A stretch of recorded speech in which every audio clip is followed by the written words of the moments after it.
Хорихоос өөр төрлийн ял илүүлэх албаны албадлагын арга хэмжээ хяналтын хэлтсийн танилцуулга. Албадлагын арга хэмжээ хяналтын хэлтс нь албадлагын арга хэмжээ авсан болон согтуурах мансуурах донтой хүнийг захиргааны журмаар албадан эмчлэх тухай шүүхийн шийдвэрийг гүйцэтгэх талаар харьяа нэгжийг мэргэжлийн удирдлагаар хангах, хяналт тавих, нэгдсэн тоо бүртгэл хөтлөх, үйл ажиллагааны талаар гарсан гомдлыг хянан шийдвэрлэх үндсэн чиг үүргийг хэрэгжүүлэн ажиллаж байна. Улсын хэмжээнд жилд дунджаар албадлагын арга хэмжээ авагдсан 8-9 мянга орчим этгээдэд хяналт тавин ажиллаж байна. Албадлагын арга хэмжээг төрлөөр нь ангилж үзвэл хорих ял оногдуулахгүйгээр тэнсэн, хорих ял оногдуулсан шүүхийн шийдвэрийг биелүүлэхийг хойшлуулсан, хорих ялаас хугацаанаас өмнө суллаж хяналт тогтоосон, хүмүүжлийн болон хөрөнгө орлогыг хураах, эрх хасах, эмнэлгийн чанартай албадлагын арга хэмжээ авагдсан этгээдүүдэд улсын хэмжээнд хяналт тавин ажиллаж байна.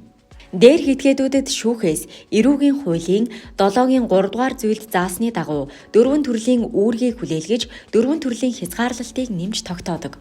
Шүүх дараах үүргийг хүлээлгдэг.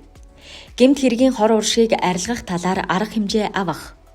Зан үйлээ засах, хөдөлмөрлөх дадал олгох сургалтанд хамрагдах. Тодорхой ажил үүрэг гүйцэтгэх. Оршин суух газраа өөрчилсөн тохиолдолд мэдэгдэх үүргийг хүлээлгдэг. Мөн тодорхой газар очих, тодорхой хүнтэй харилцах, галт зэвсэг өмчлөх, эзэмших, согтууруулах, ундаа мансууруулах бодис хэрэглэх, тодорхой төрлийн үйл ажиллагаа явуулахыг тус хориглох хязгаарлалтыг тогтоодог.